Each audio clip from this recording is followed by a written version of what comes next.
Boa tarde para todos. Queria cumprimentar a todo o tribunal, na pessoa do excelentíssimo Dr. Jânio, presidente dessa instituição, e dizer também que eu iniciei a minha carreira muito cedo na Justiça. Entrei como escrevente em 1993, fui 6 anos escrevente, 5 anos escrivão, assessor 1 ano no antigo Tribunal de Alçada, e depois ingressei na magistratura, onde eu estou quase prestes a completar 15 anos já de magistratura. Então, para mim, é uma honra muito grande estar aqui no Tribunal de Justiça Militar, hoje unificado nesse prédio bonito, né, com essa estrutura à altura do trabalho que essa instituição desempenha. E sempre que a gente vem aqui, estava até comentando com o doutor Alide, a disciplina, a ordem, a seriedade que caracterizam as instituições militares é algo que nos enche de alegria e de admiração. Uma grande instituição no Brasil que deveria ser mirada, deveria ser modelada para outras áreas, né? Então, me sinto muito feliz de estar aqui e queria conduzir, na verdade, as reflexões da tarde, encontrando um sentido no trabalho. O tema dá a ideia de que você está andando na rua e encontra o sentido. Como alguém que perdeu uma bolsa, um celular, ou então que encontrou mesmo um dinheiro, uma certa quantia, algo precioso na rua. Mas, na verdade, o sentido de encontrar aqui, pelo menos do que a gente quer trabalhar, não é esse. Então, talvez, se nós pudéssemos mudar o título, seria Construindo um Sentido no Trabalho. Porque todo sentido é construído. E aqui eu começo a nossa reflexão. Existem 2 forças extraordinárias na natureza humana. A primeira delas é emoção. E a segunda delas é significado. Se nós observamos as outras espécies, nós veremos que todas elas buscam um alimento, uma nutrição específica. Então a abelha suga a flor em busca do néctar, para que ela possa encontrar o combustível que vai sustentar toda a movimentação que a sua espécie biológica faz, desde construir colmeias, fabricar o mel, etc, etc. No entanto, nós observamos também o abutre, que reclama, que pede, que fica aguardando despojos, cadáveres, porque esse é o alimento do abutre. E o ser humano? O ser humano também, igualmente, do ponto de vista psicológico, busca um alimento permanente. O que sustenta, o que dá colorido à vida, o combustível psíquico são as emoções.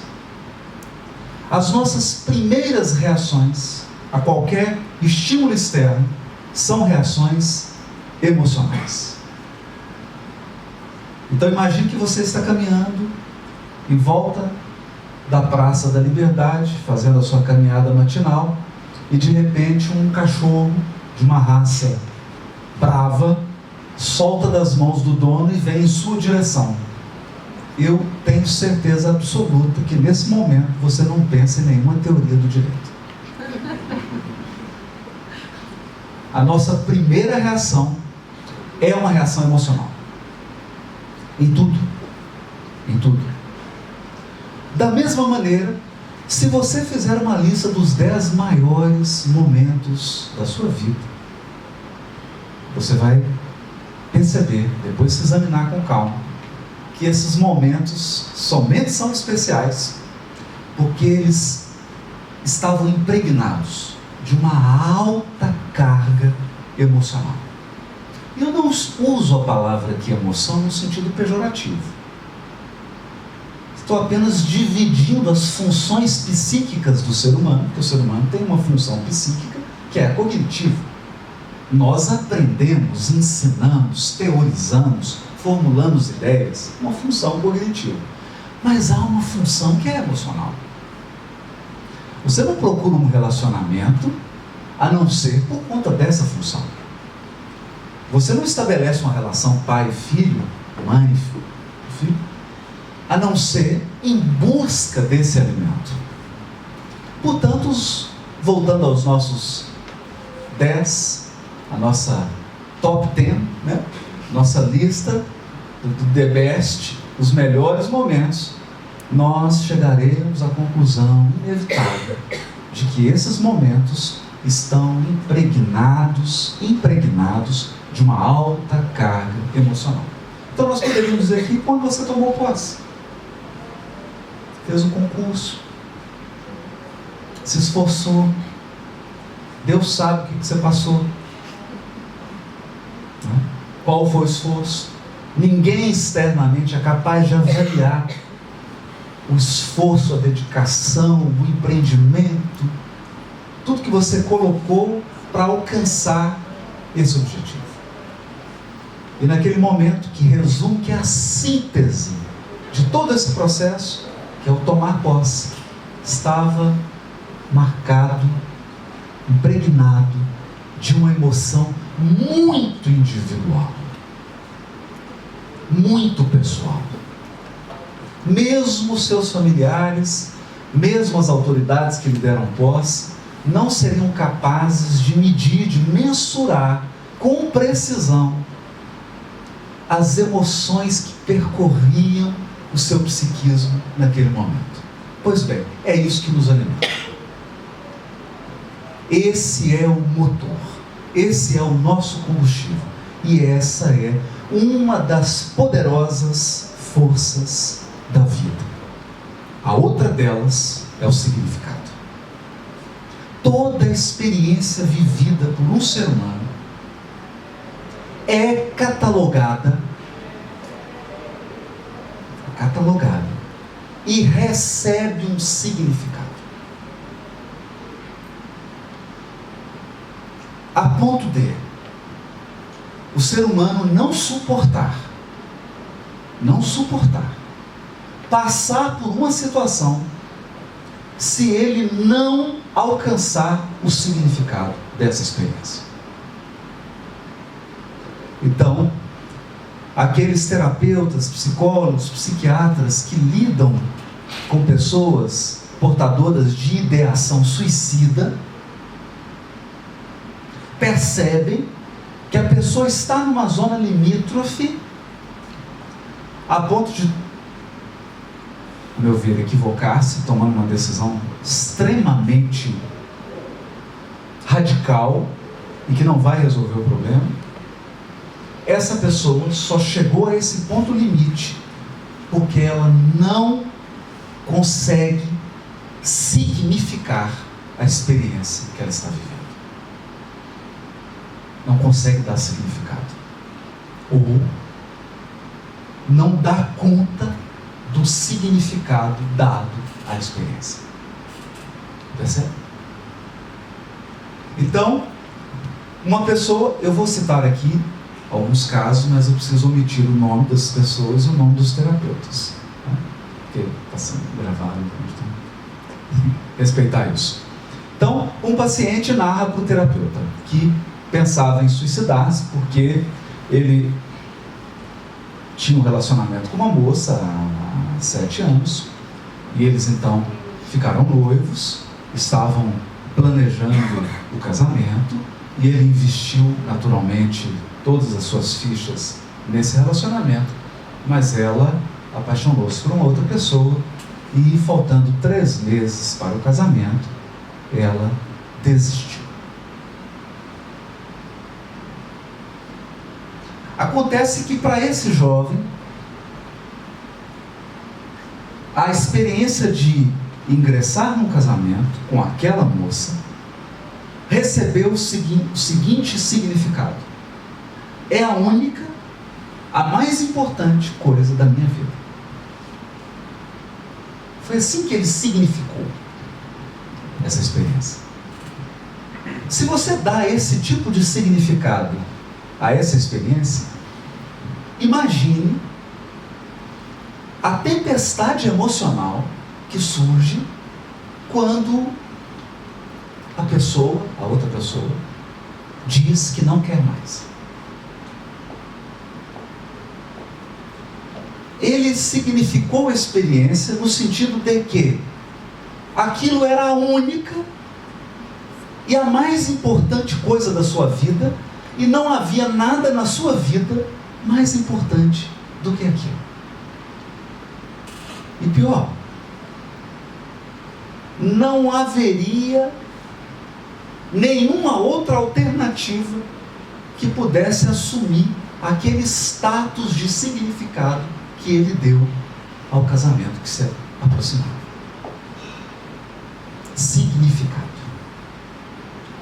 Emoção e significado são então as duas forças que nos conduzem. Uma molda a vida, o significado. O significado molda a sua vida. É ele que molda. E a emoção dá o colorido. A emoção tira do preto e branco e transforma tudo no colorido. Você imagine num dia de trabalho normal aqui no tribunal, e imagine um dia especial, alguma comemoração na qual você está muito envolvido, você está muito feliz de estar participando, muito ansioso que aquilo aconteça, e a carga emocional de alegria, de felicidade, de realização é tão intensa que você não vê as horas passar. Ou quem não se recorda daquela viagem em que você ficou batendo papo e era tão bom porque estava com a família, com um amigo, ou mesmo uma viagem de trabalho e você encontrou alguém muito interessante, intelectualmente estimulante, ou emocionalmente estimulante, que te fez rir, te fez pensar, te fez refletir, e você entrou num clima emocional tão bom que não percebeu que se passaram 6 horas e você ficou conversando. Por outro lado, todo mundo aqui, tem certeza, espero que você não esteja vivendo isso agora, deve ter experimentado aquela pessoa falando, e acredite, ela falou só 5 minutos.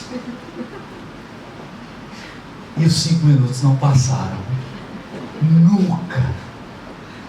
Durou uma eternidade. Então, emoção e significado. O significado molda a emoção, dá colorido. Isso é muito importante. Só que agora nós precisamos trabalhar algumas coisas sobre essa reflexão. Quem dá o significado é você. É você que dá o significado. Não é ninguém. Você pode herdar uma pauta de significados. E nós herdamos. Acredite, nós herdamos. Da família, da sociedade em que vivemos, da comunidade na qual estamos inseridos. Nós herdamos e absorvemos, às vezes irrefletidamente, uma pauta, uma agenda de significados. Mas para que essa agenda de significados se concretize na sua vida particular, você precisa emprestar significado. Então, quem significa somos nós. É importante dizer isso aqui. Porque eu posso, se você não gosta da sede do Tribunal de Justiça Militar, aí troca comigo. Mas, se você não gosta, eu posso transferi-lo para a 5ª Avenida, em Manhattan, no prédio mais luxuoso, e ainda assim, você não encontrar significado no seu trabalho no Tribunal de Justiça Militar.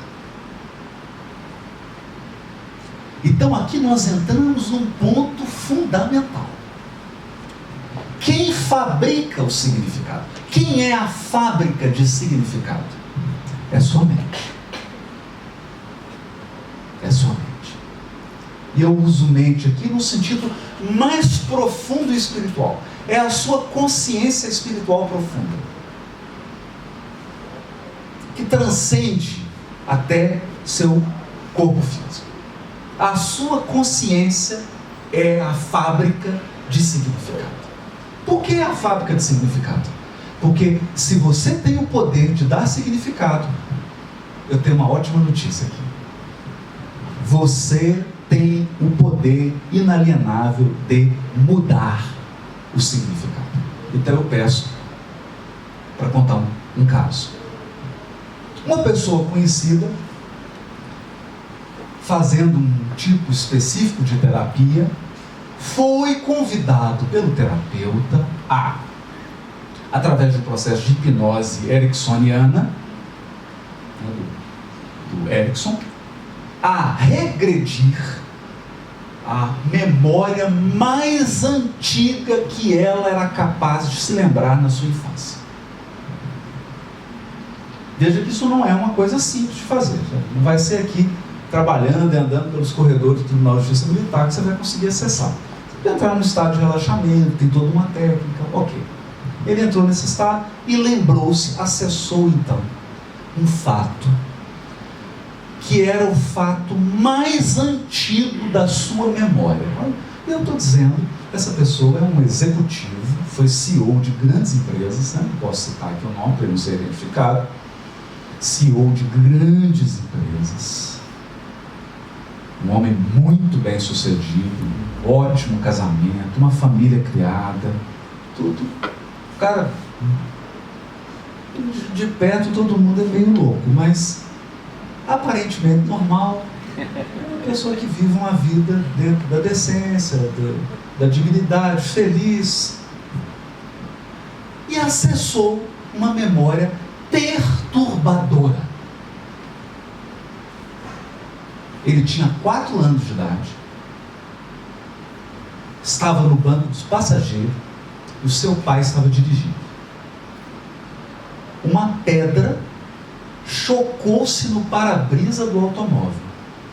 E ele, o que ele lembra? O que ele lembra? A gente pensa que nós lembramos fatos, nós lembramos emoções. Guarde isso. Fatos são apenas a roupa que você põe. É apenas a cobertura, é apenas a embalagem. Nós lembramos emoções. Então, quando a pedra bateu no para-brisa e quebrou tudo, o que ele lembra? A fisionomia de pavor do pai. Imagina um filho de 4 anos do lado, quebrando aquilo, e ele tendo que controlar o carro. Então, foi uma emoção profunda. E ao tomar contato com essa emoção, ele percebeu que esse sentimento de insegurança, que esse sentimento de medo, que esse medo do imprevisível, que esse medo de estar em viagem ou estar em jornada e algo acontecer, havia permanecido no núcleo da sua consciência. E embora ele não soubesse conscientemente, essa força operava dentro dele, afetando sua relação conjugal, sua relação com os filhos. Não afetando de uma maneira catastrófica, não, mas afetando a relação com os filhos, a relação com a profissão, a relação com os amigos e a relação com o pai. Com o pai. Então, inconscientemente, ele culpava o pai. ele não se sentiu suficientemente protegido. E vivia a vida continuando não se sentindo protegido.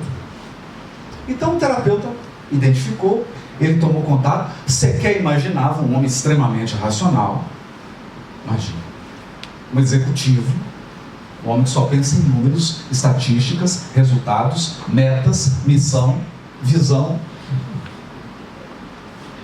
e tendo que lidar com a emoção de um acidente, uma pedrinha que bateu no para-brisa quando ele tinha 4 anos de idade. Então, o terapeuta o colocou de novo no estado, segundo a hipnose ericksoniana, e disse para ele: agora eu quero que você se recorde um momento anterior, um pouco antes desse. Então, depois de entrar naquele estágio alterado da consciência, ele se recorda do pai arrumando ele para colocá-lo dentro do carro. Não tinha nem cinto de segurança, tá meio que amarrando ele ali numa corda, numa cadeirinha, amarrou, cuidando, brincando com ele, dando um biscoito. 15 minutos antes do acidente, um pai cuidadoso, carinhoso, preocupado. E então, é aqui que eu quero chegar. Qual é o quadro? Qual é o quadro total? Qual é o quadro geral? Bom, aqui eu quero falar sobre algo extremamente importante. Se não estiver faltando 10 minutos, você me fala, tá? Então aqui eu quero lembrar de algo extremamente importante. Nós filtramos a experiência. A todo momento fazemos isso. Nós filtramos a experiência.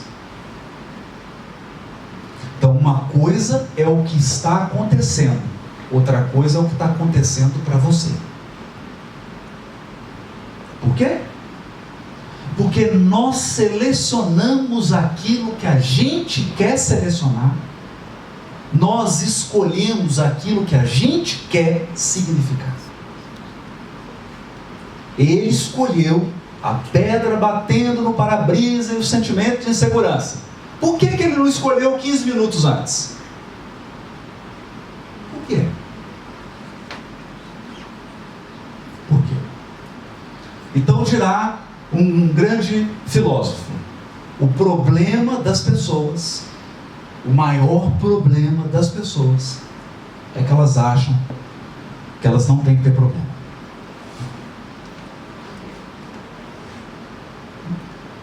Esse é o nosso maior problema.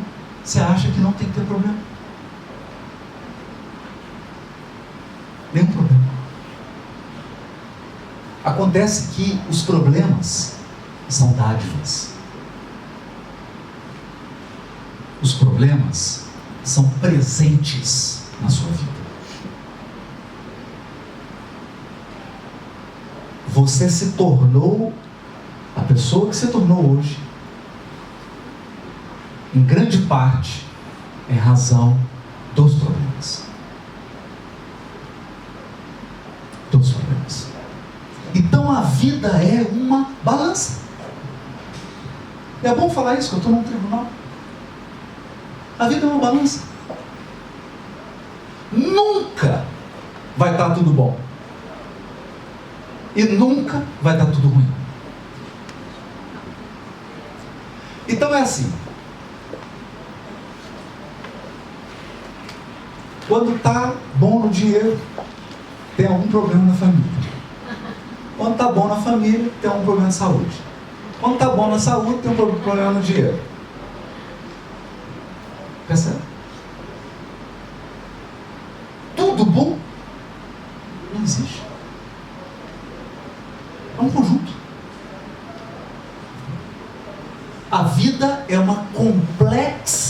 interação de circunstâncias. E é você que vai dar o significado. É você que vai pesar. É você que vai escolher. Você escolhe. Primeiro você escolhe o que você vai selecionar. O que você escolhe? Então me recordo que, agora em Contagem, nós estávamos espalhados em 8 prédios na comarca e tinha um concurso, qual que era o pior. Não teve vencedor, foi muito difícil esse concurso. Empataram quase todos os prédios. E aí então vai para um prédio novo, de 7 andares, novo, inaugura. E aí chega para as pessoas, e aí o novo prédio, é bom, mas o ar não está na temperatura.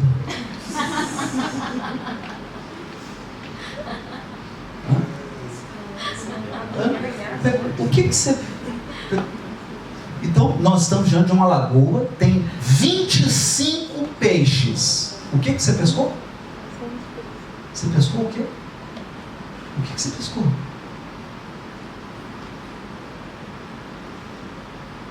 Percebe? Significado. O que você está escolhendo? Porque tem... E aqui eu quero fazer a conexão. Então por que a gente escolhe coisas? Por 2 motivos. Toda escolha tem um ganho emocional. Então, por exemplo, tem pessoas que adoram o sentimento de tristeza, de sofrimento. Por quê? Porque as pessoas vão ter piedade dela. E a piedade é o alimento dela. Então quando alguém fala assim, coitada, ela, nossa, me senti realizado agora.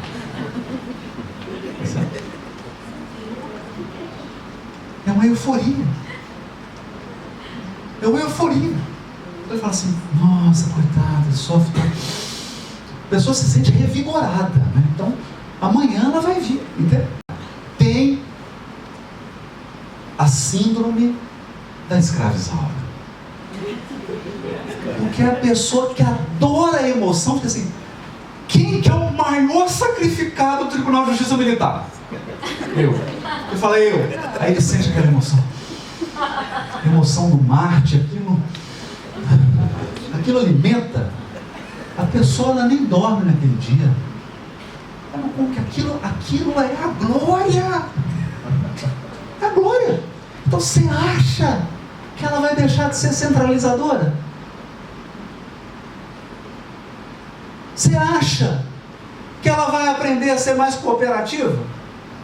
E se privar desse alimento? Alguém te olhando e falando, nossa, é Jesus Cristo. É Jesus Cristo e ele. É sério? A emoção. O alimento emocional. Por isso que eu dei o exemplo. A abelha suga a flor, mas o abutre está esperando o cadáver. O alimento do ser humano é a emoção, mas tem emoções de todos os níveis. Tem emoções que são sórdidas, mas que alimentam a pessoa. Tem? Bom, aqui eu tenho certeza que não deve haver isso, mas lá em Contagem tem, que é o intrigueiro. A pessoa do trabalho que o prazer dele não é nem sexual, é intriga. Numa lista de 0 a 10, o sexual está em 10º lugar. O primeiro lugar é o prazer da intriga. Mas a pessoa, ela sente uma felicidade quando alguém chega. Mas falou isso de mim? Quem falou? Eu vou... Ela se sente realizada. Porque aquele é o alimento. Percebe? Então nós estamos falando aqui que parte do processo de encontrar significado no trabalho passa por uma avaliação sincera e rigorosa de quais são as emoções que te alimentam. Porque isso é uma dieta. E eu vim aqui hoje falar sobre condicionamento emocional fitness. Mudar a sua dieta. Para que você passe a se alimentar de emoções que sejam saudáveis. Então você vai fazer uma dieta emocional. Vai ser duro no início? Vai, é como alguém que corta o açúcar. Eu passei por uma experiência. Há um tempo atrás, tive um problema de glicemia, tive que cortar o açúcar. Eu achei que eu ia morrer. O meu açúcar é um vício. Eu descobri que eu gostava mais do açúcar do que do café. E aí você conta seu açúcar, o café, fala, café, sabe de café? Isso não tem graça, café, açúcar, não tem açúcar. Eu tomo suco, não tem graça, não tem açúcar. O suco não tem graça, o café não tem graça, o bolo não tem graça, nada tem graça. Você queria o açúcar. E aí um tempo sem açúcar, o seu paladar começa a ficar tão sensível, e daí um tempo, você não consegue mais colocar açúcar. Você não consegue mais. Você toma um vinho, você sente o doce, e dá uma pessoa e fala, nossa, que trem ruim. E você sente o doce. É uma dieta emocional. Agora, é claro que isso exige um alto grau de confrontação, de autoconfrontação, um exame sincero mesmo, sincero. Por que você não muda certas coisas? O que você está ganhando com isso? Porque enquanto você estiver ganhando, você não vai mudar nunca. Percebe? Por quê? Porque às vezes você está procurando para não encontrar. Eu custei entender isso. Você tem um problema no trabalho e fala, gente, vamos resolver esse problema. Ingênuo. Aí as pessoas começam a procurar uma solução. Mas elas procuram com tanto profissionalismo para não encontrar. Por quê? Porque a solução significa uma dieta emocional. Significa que aquele grupo vai ter que abrir mão de um lugar que se tornou confortável. Por exemplo, eu vou dar um exemplo aqui. Quando o tribunal instalou mesmo, definitivo, que aí foi fórceps, processo judicial eletrônico, teve colega que se aposentou. Para mim deu. Não é legal isso? Para mim deu. Chega, já é o limite. Eu tenho que lidar com o computador. Então você imagina, eu não estou dizendo que é mal que é ruim, não é nenhuma crítica, eu estou dizendo, porque todos nós temos isso. Todos nós temos isso. Depois de um tempo em determinadas situações, você vai ficando rígido. Você perde aquela flexibilidade. Você perde um dom que é inato do ser humano. O ser humano tem o mais poderoso dom, que é o dom de se reinventar. O dom da adaptação. Isso é instintivo. Nós nos adaptamos, porque adaptar-se é sobreviver. É sobreviver. Mas a gente vai acostumando, as coisas ficam ali naquela certa zona de conforto, e a gente se acostuma, não quer mais se adaptar. Então muitos se aposentaram mesmo para não ter que lidar com o maldito processo judicial eletrônico. No mundo que caminha cada vez mais os recursos tecnológicos. Mas é um fato. É um fato.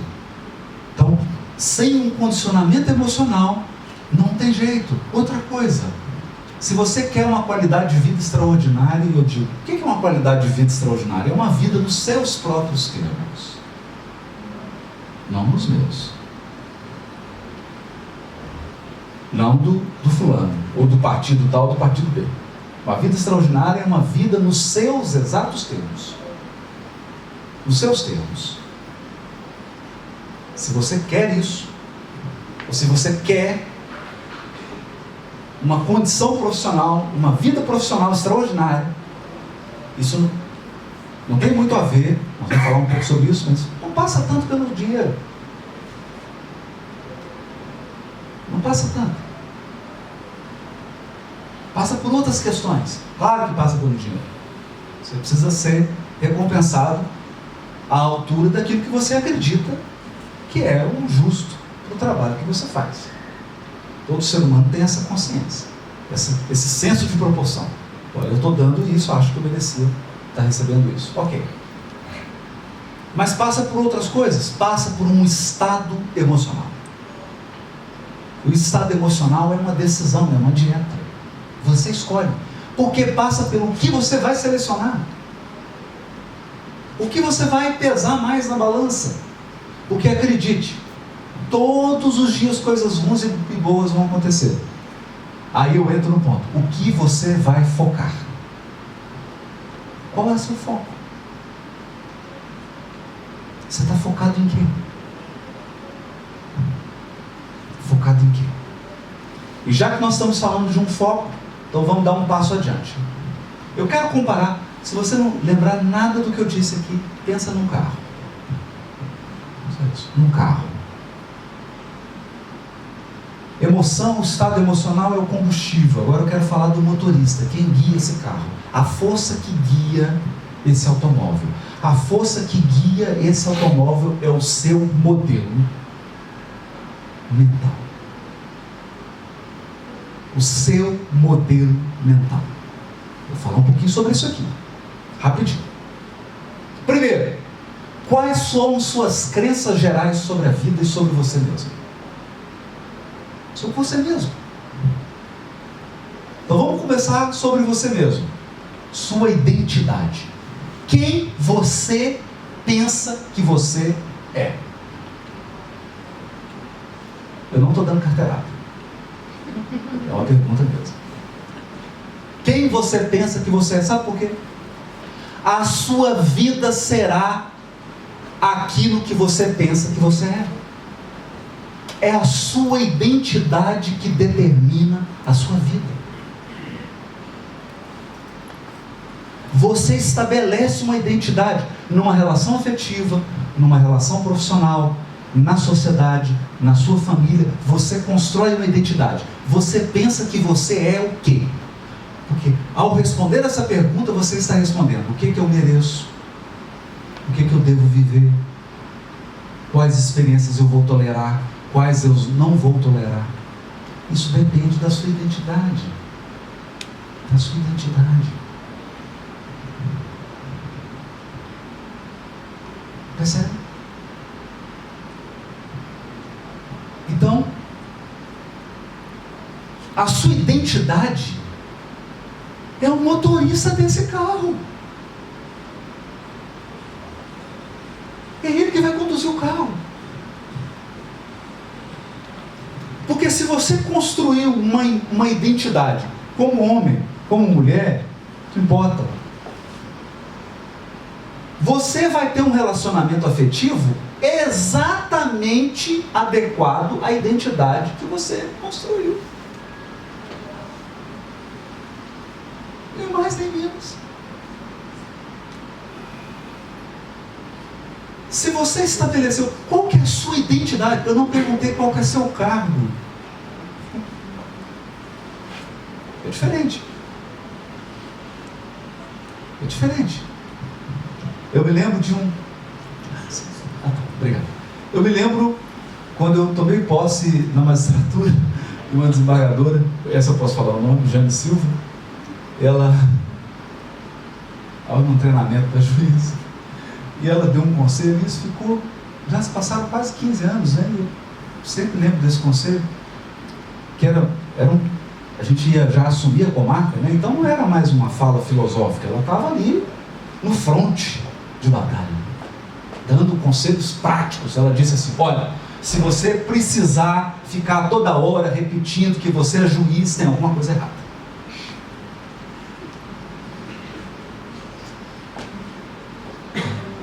Tem alguma coisa errada. Alguma coisa andou mal. Identidade. Eu vou contar uma piada. Ela é piada ingênua, inocente, não tem nenhum problema, né? Mas é uma piada militar. Eu estava num acampamento militar, pré-guerra. Estavam lá os soldados, os oficiais, os generais. De repente alguém acendeu um cigarro. E um soldado que estava um pouquinho com insônia gritou assim: seu idiota, apaga esse cigarro. Acendeu a luzinha, era o general.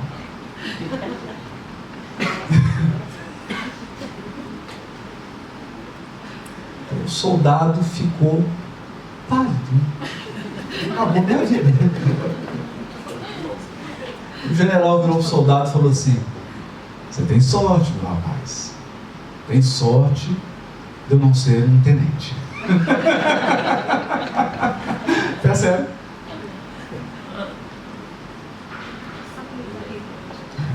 Então, como você constrói a sua identidade? Quem você é? Você pensa que é o quê? A sua identidade. É esse conceito que está conduzindo todo o carro da sua vida.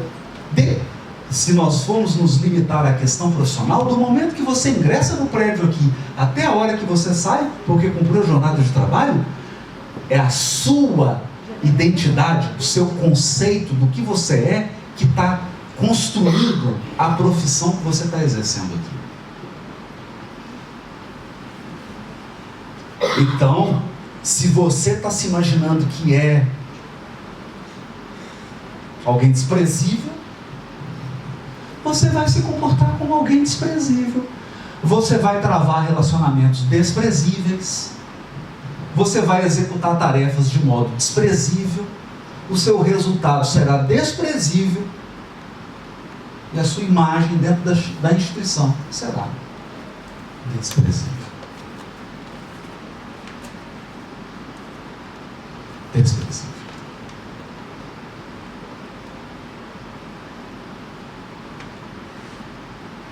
Então, quando você constrói uma identidade saudável, você irradia uma força boa e poderosa em torno de você.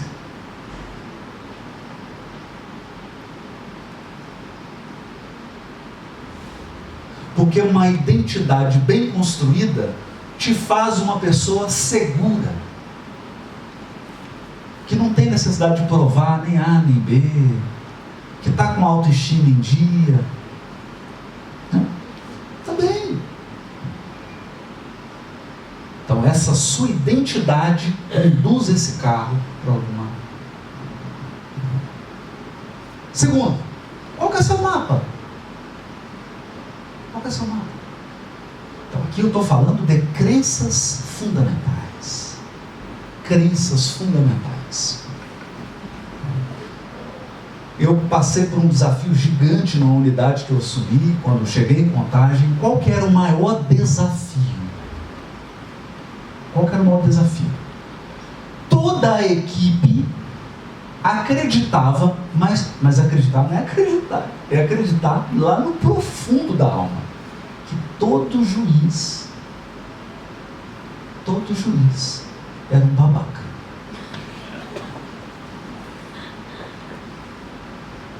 Eu até podia compreender, porque 3 que passaram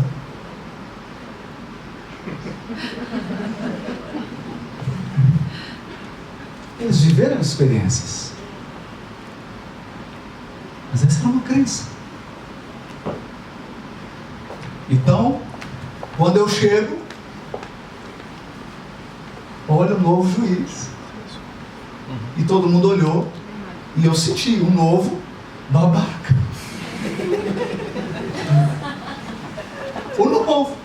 Vamos ver qual que é a babaquice da vez, não é? Vamos ver qual que é a estupidez que esse sujeito vai arrumar aqui. Imagine, foram 3 anos de consistência, de trabalho sério, até que eles perceberam que estavam errados. As pessoas são diferentes. Não é porque você viveu uma coisa com alguém que você vai viver aquilo continuamente com todas as pessoas, com todas as outras. Ou será que você não está escolhendo pessoas para repetir a sua historinha? Gente, todos nós escrevemos uma novela. E você seleciona os atores. Então tem gente que escreveu certas coisas que, o chefe tem sempre alguém que briga comigo. Se ele não brigar, você cria um motivo. Por quê? Porque está no seu script. Está na novela que você escreveu. E não importa quem ocupa esse papel, você vai dar o script para esse ator. Você vai provocar alguma situaçãozinha para confirmar a sua novela mexicana. É o seu mapa. É o seu modelo. Você construiu esse modelo. É o seu modelo de significado. Por quê? Porque você construiu uma identidade que não... Você disse para você: eu não mereço ser feliz no trabalho. Eu não mereço ter um trabalho onde eu me sinta bem.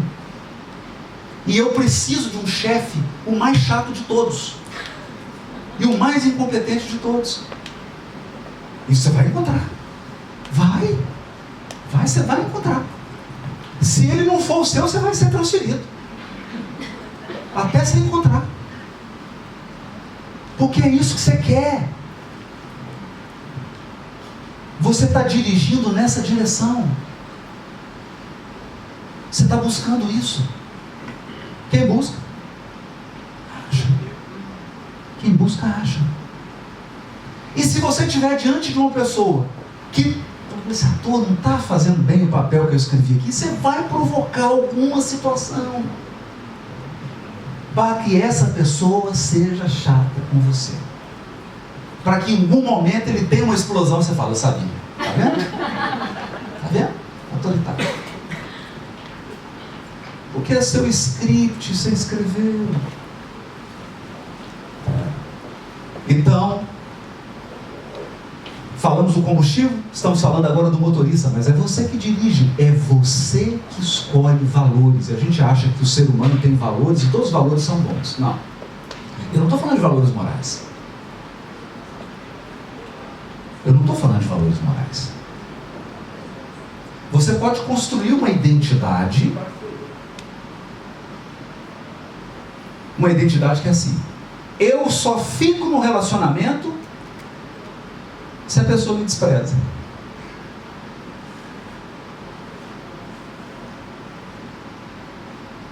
E aí a gente vê cada pirueta mais bonita do que o Cirque du Soleil, porque você vai fazer de tudo para ser desprezado.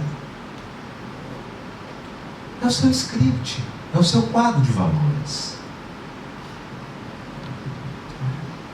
Então aqui nós vamos precisar trabalhar uma coisa: mude seu mapa,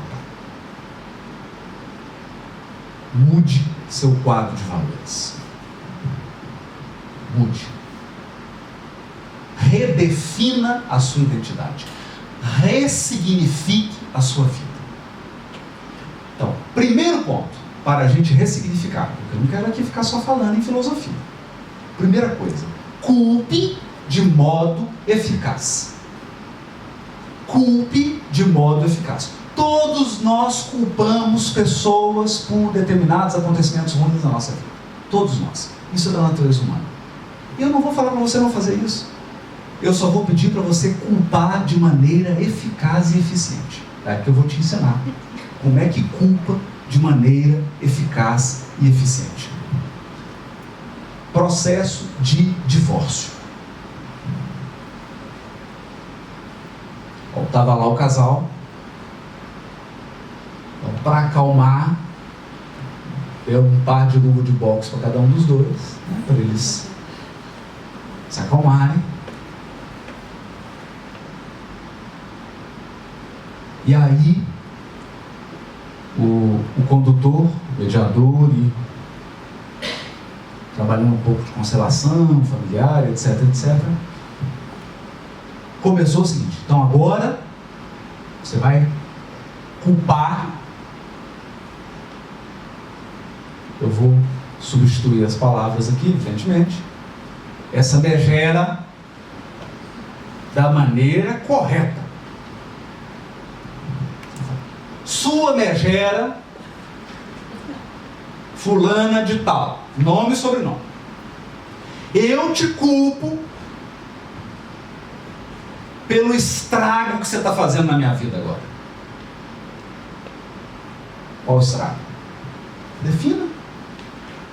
Estrago financeiro, estrago emocional, 15 anos de casamento,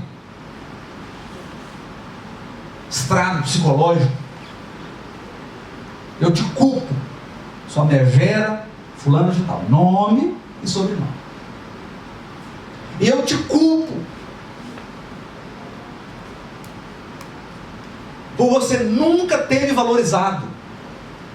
Correto? Valorizado em quê? Tem que ser específico. Essa é a primeira parte. Agora vamos para a segunda. Sua megera fulana de tal. Eu te culpo, sua bruxa, pelos filhos lindos que você me deu.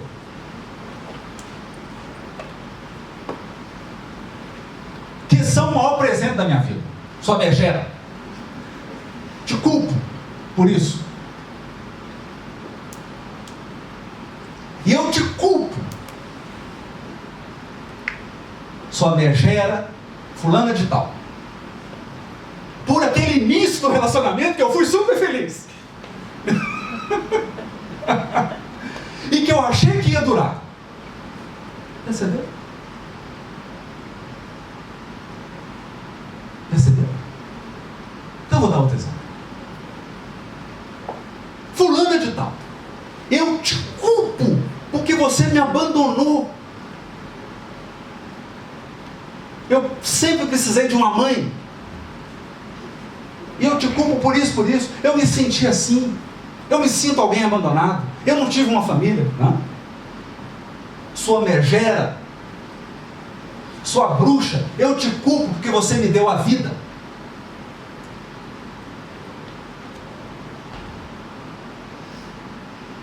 Eu te culpo, sua megera, porque hoje eu estou com um corpo saudável, vivo, casado, com filhos, com uma profissão. Culpa sua. Então, culpe, mas culpe de maneira efetiva e eficiente. Se você vai culpar alguém pelas coisas ruins que ela fez, culpe-a também pelas coisas boas, porque a vida é uma balança.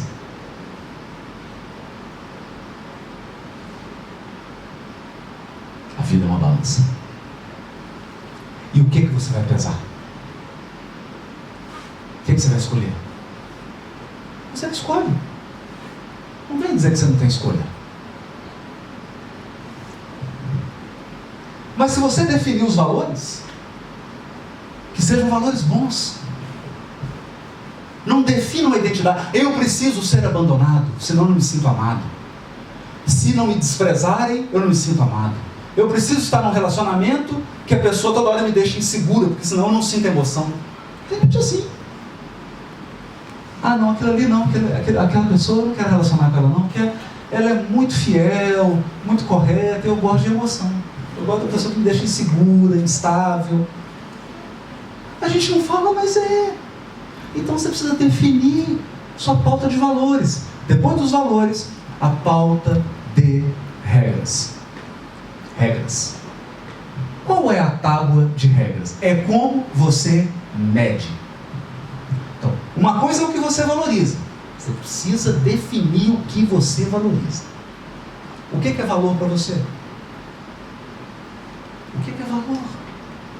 Depois, um sistema de medidas. Então, vou dar um exemplo aqui. A pessoa chega, era um nerd, o óculos torto, ele encurvado, não conversa com ninguém, não relaciona com ninguém. 35 anos, a vida inteira assim, não se aproxima de nenhuma moça, avesso à conversa, extremamente inteligente, crítico. E depois de um longo trabalho, o terapeuta pergunta: qual é o maior valor da sua vida? Ele fala: o amor.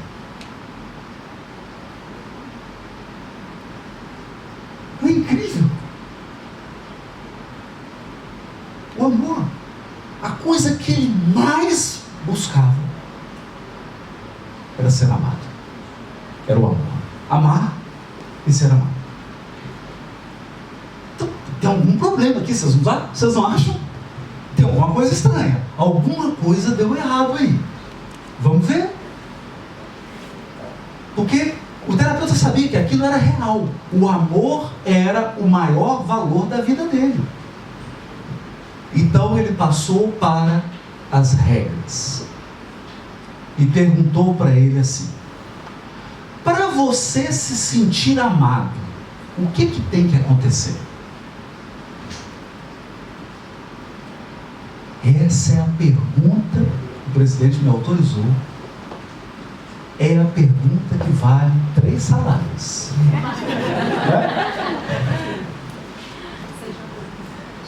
O que precisa acontecer para você? Você fala assim: não, para mim, o maior valor no ambiente de trabalho é o respeito. E o que precisa acontecer para você se sentir respeitado?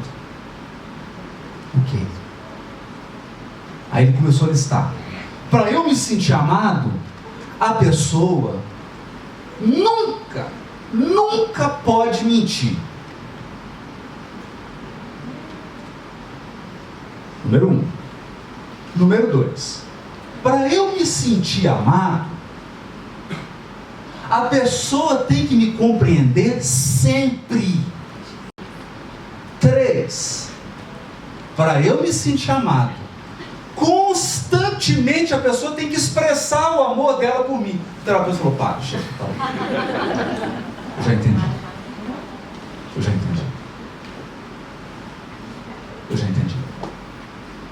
Você estabeleceu que o maior valor da sua vida é o amor. Mas você construiu um conjunto de regras. Um conjunto de regras. Regras são coisas que tem que acontecer para. Entende?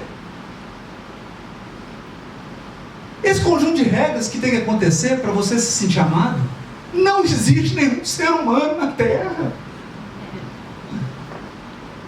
Nenhum ser humano vai conseguir cumprir suas regras. E aí o terapeuta chamou e falou: vamos trabalhar. Vamos mexer um pouquinho nessas regras. Calibrar, um pouquinho só. Você está dizendo que para se sentir amado, a pessoa nunca pode mentir. Vamos só calibrar aqui. Para você se sentir amado, a pessoa tem que dizer mais a verdade do que a mentira. Tá bom assim? Mais a verdade. Na maior parte do tempo, dizer a verdade.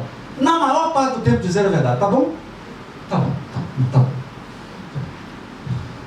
Tenso. Segundo, você diz que a pessoa tem que te compreender sempre, em todas as situações. Vamos só dar uma calibrada? Vamos dizer assim: para você se sentir amado, eu tenho que me sentir compreendido nos momentos mais importantes da vida. Opa, tá bom? Tá bom assim? Eu tenho que me sentir compreendido nos momentos mais importantes. Não em todos os momentos, os mais importantes. Mas tá bom. Terceiro, você diz que a pessoa tem que constantemente expressar a você que ela te ama. Vamos só fazer um ajuste aqui. Digamos que a pessoa tenha que expressar regularmente, com qualidade, que ela te ama. Tá bom assim? Está filmado essa terapia. Aí você olha pro nerd, ele já estava ereto. Chegou assim. Ele estava assim. Mudou a fisiologia. Mudou. Aí, olha. Tá boa, Zé? Tá boa. Então, o que aconteceu? Pô, eu já sou amado. Então, eu já sou amado. Perceberam? É claro que ele já era amado. Então, não basta você definir um valor. Você tem que saber como você está medindo isso. Olha, assim, para mim, o valor mais importante do ambiente de trabalho é o respeito. Ok. E o que você precisa ter para sentir o respeito? Para eu me sentir respeitado, a hora que eu entrar no tribunal, do presidente até a pessoa que está cuidando dos carros na garagem, tem que olhar para mim e prestar atenção em mim.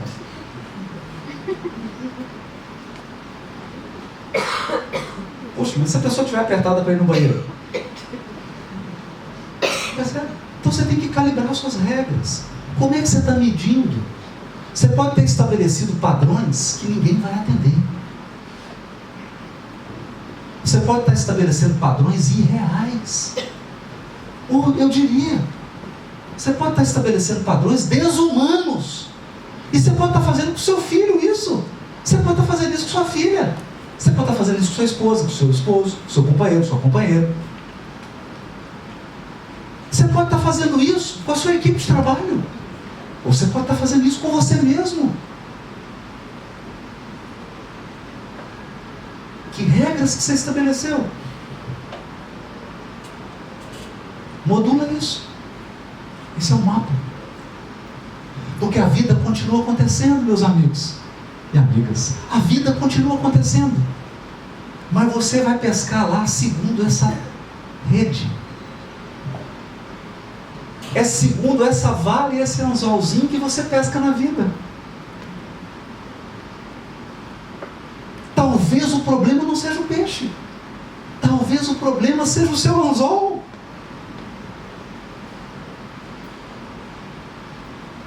Se você remodelar, se você trabalhar isso, a sua identidade, seus valores e suas regras, sua maneira como você mede para se sentir feliz, alegre, respeitado, depende do valor, amado. E por fim, tem uma gasolina, tem um motorista no carro. Já precisa de um GPS, né? Eu pelo menos precisei, fui para a sede antiga, se não fosse o Waze eu não chegava aqui. A gente precisa de um GPS. O que te orienta? Existem forças, e essas são forças gerais que orientam o ser humano, e você precisa estar atento para isso. Primeiro, todo ser humano precisa de segurança e de variedade. Por que precisa de variedade? É para isso que você viaja, é para isso que você tira férias. Se a sua vida for sempre a mesma coisa, você fica louco. Agora, se a sua vida for só variação, só variedade, mas o certo é que você precisa definir para você o que tem que pesar mais, segurança ou variedade. Não tem certo ou errado, tem você. Você precisa entender isso. Porque se você entender isso, você vai conseguir conversar com seu chefe. Seu chefe, eu gosto mais de variedade do que de estabilidade. Então, dá para o senhor me colocar, me recolocar? Acho que eu produzo mais aqui nessa situação. Ou vice-versa. Eu estou nessa área aqui, nesse trabalho que você me colocou, mas é muito improviso, é muita coisa. Eu sou meio rígido, eu gosto da coisa mais segura. Entende? Você precisa se definir. Segurança e variedade. Outro par de valores: significância ou conexão. Todos nós temos uma necessidade de nos sentir únicos, importantes, safra única, reserva, vinho reserva. A gente tem. Claro. Não é? A gente tem. Então, por exemplo, agora eu estou vivendo uma crise, porque meu filho fez 12. E até ontem eu era super-homem. E agora,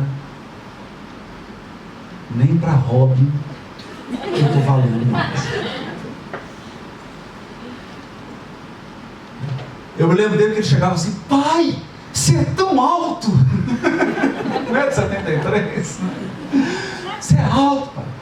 Agora ele está quase da minha altura. Então a gente tem necessidade de ser único. Ser único. Mas a gente tem necessidade também de conexão.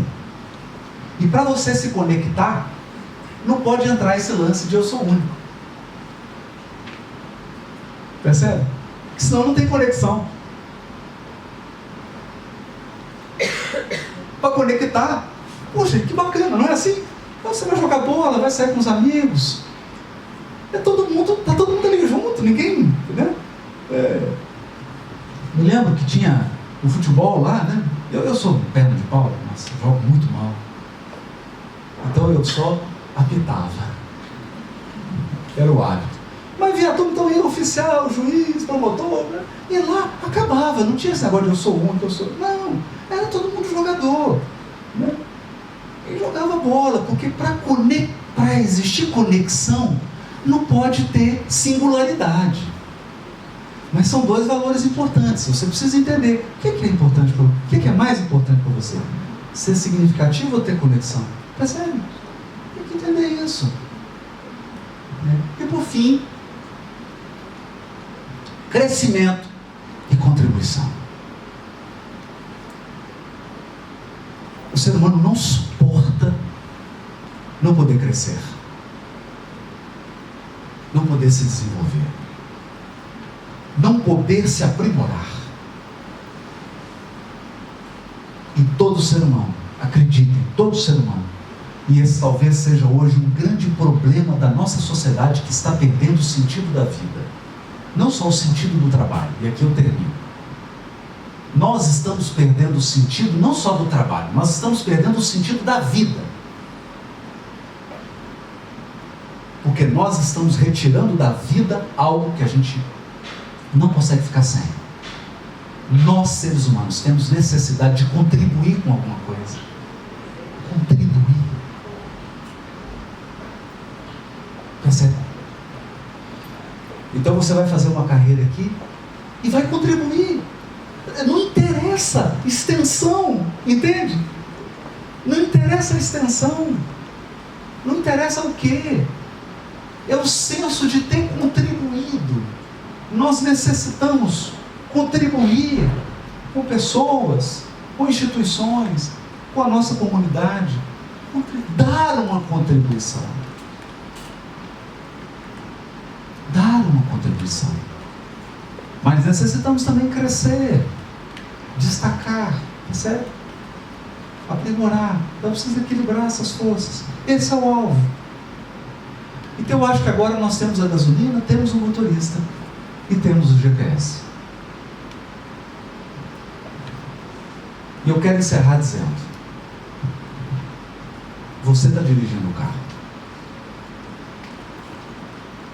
É você que está dirigindo esse carro. Eu sei que algumas coisas não estão no seu controle, então concentre-se naquilo que você pode controlar. As pessoas que alcançaram um padrão de vida espiritualmente, socialmente, intelectualmente, afetivamente saudáveis, extraordinários, são pessoas que se concentraram naquilo que elas podem mudar, naquilo que elas podem controlar. E deixa que Deus cuida do resto. Muito obrigado pela sua atenção. Espero que de algum modo as minhas palavras e reflexões tenha acordado o motorista que existe dentro de você. Muito obrigado. Obrigado, Cecília. Obrigado.